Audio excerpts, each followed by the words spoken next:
Update news தெரிஞ்சுக்கொள்ள we-star சேனலை subscribe பண்ணுங்கள். அப்படியே அந்த பெல் பட்டனையும் ப்ரெஸ் பண்ணுங்கள். ஹலோ வியூவர்ஸ், தேமுதிக கட்சி தலைவரான கேப்டன் விஜயகாந்த் அவர்கள் உடல்நலக் குறைவால் பாதிக்கப்பட்டிருந்தார். அவர் அமெரிக்காவில் சிகிச்சை பெற்ற பிறகு தற்போது தான் இந்தியா வந்திருக்காரு. அதுவும் இன்னும் ஒரு மாதத்துக்கு அப்புறம் தான் வரதா இருந்தது. கட்சியோட வேலை காரணமாக சீக்கிரமே வந்திருக்காரு அப்படிங்கிற மாதிரி அறிவிச்சிருக்காங்க. குறிப்பாக பார்த்தீங்கன்னா கூட்டணி குறித்து பேச்சுவார்த்தை நடத்தவே இவ்வளோ சீக்கிரம் வந்திருக்காரு அப்படிங்கிற மாதிரியும் தேமுதிக வட்டாரங்களில் பேசப்படுது. அது மட்டும் இல்லாமல் இவங்க அதிமுக கூட கூட்டணி சேருவாங்களா சேர மாட்டாங்களா அப்படிங்கிற மாதிரியே ஒரு பயங்கர சூழ்நிலை தற்போது பார்த்தீங்கன்னா பரபரப்பாக பேசப்பட்டு வருது அப்படின்னே சொல்லலாம். இதெல்லாம் கூட இல்லைங்க, இதோட ஒரு முக்கியமான தகவல் என்ன அப்படின்னு பார்த்தீங்கன்னா, கூட்டணி விவகாரம் தொடர்பாக சட்டுப்புற்றென்று கேப்டன் அவர்கள் எந்த முடிவும் எடுக்கலனா கட்சியில் இருக்க சில முக்கிய நிர்வாகிகள் வேற கட்சிக்கு தாவிடுவாங்க அப்படிங்கிற மாதிரியும் தேமுதிக வட்டாரத்தில் தற்போது பேசப்பட்டு வருது. இதனாலேயே பார்த்தீங்கன்னா ரொம்ப பரபரப்பாக போயிட்டு இருக்கு அப்படின்னே சொல்லலாம். அரசியலில் கொஞ்சம் கூட வலுவே இல்லாத நிலையிலும் நம்மை தேடி அதிமுக வராங்க, பாஜக வருது, பியூஷ் கோயல் வீட்டுக்கே வந்து கெஞ்சுறாரு. ஆனால் இது எதை பற்றியும் கவலைப்படாமல் உடும்பு பிடிவாதம் பிடித்து நிற்பது சரியல்ல அப்படிங்கிற மாதிரி தேமுதிக நிர்வாகிகள் தலைமையகத்து மேலே பயங்கர காண்டில் இருக்காங்களாம். கூட்டணி விவகாரத்தில் அடுத்த 2 நாளுக்குள்ள முடிவெடுக்கல அப்படின்னா கடந்த சட்டமன்ற தொகுதியில் நம்மளை விட்டுட்டு போன எஸ்ஆர் பார்த்திபன், சந்திரகுமார் போல இந்த டைமும் 2-3 அமைச்சர்கள் விட்டுட்டு போயிடுவாங்க அப்படிங்கிற மாதிரியும் தற்போது தகவல் வெளியாக இருக்கு.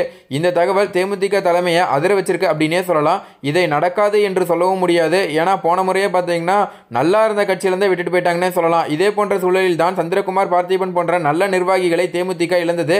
அதன் பலனை இன்று வரை அது அனுபவித்து வருகிறது என்று தான் சொல்ல வேண்டும்.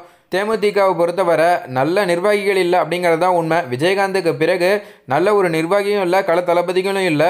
இது தேமுதிகவுக்கு மிகப்பெரிய பலவீனம். ஆனால் அதை தலைமை இன்னும் கூட உணராமல் இருப்பதாக புலம்புகின்றனர் தேமுதிகவினர். அதிமுக அல்லது பாஜக யாராவது ஒருவரிடம் தேமுதிக சரணடைந்தே ஆக வேண்டிய நிலை தற்போது வந்துவிட்டது.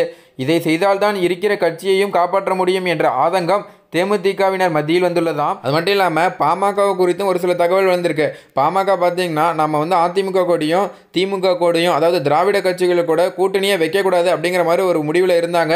ஆனால் திடீர்னு பார்த்தீங்கன்னா அவங்க கூட்டணி சேர்ந்துட்டாங்க. அதுவும் கொஞ்ச நாளைக்கு முன்னாடி கூட இது ரெண்டுமே ஊழல் கட்சி அப்படிங்கிற மாதிரி ஒரு புக்கெலாம் போட்டு வெளியிட்டாங்களாம்.